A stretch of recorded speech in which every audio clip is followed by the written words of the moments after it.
Today, for $10 each, I had professionals change my headlamps.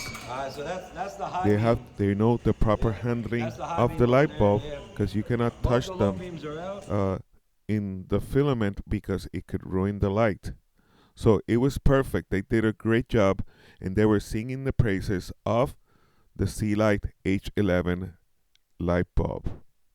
As you can see here, for comparison, I let the high beam with normal light, and the Sea Light is much brighter than the high beam.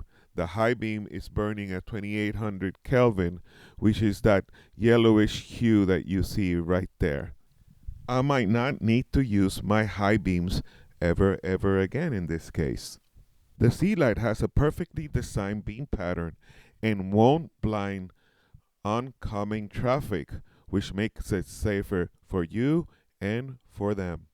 As you see, I have a Prius, which is an electric car, and sometimes there's voltage fluctuations, but in this case, it's working just fine.